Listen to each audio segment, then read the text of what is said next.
Here's why I think Brighton should sign this window. Do they need anyone?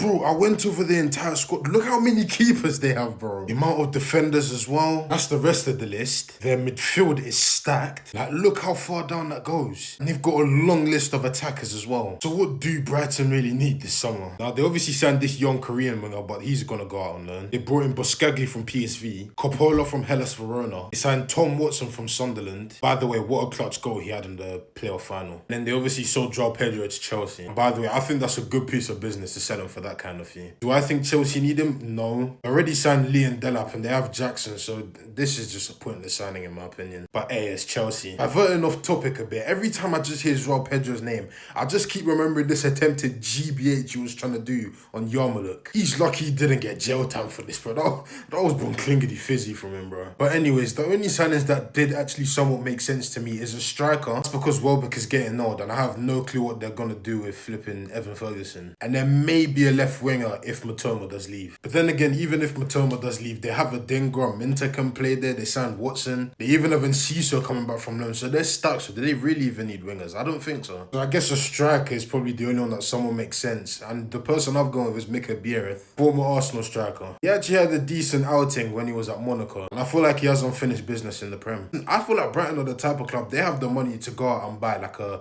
£100 million striker, but they've just never been that type of club. They always want the sort of like underrated type of players. So someone like him, it makes sense. But yeah, Brighton fans, I want you to honestly tell me what you guys need this summer. If in Premier League clubs, if you guys need to do shopping to, bolster your squad, go to Brighton, man.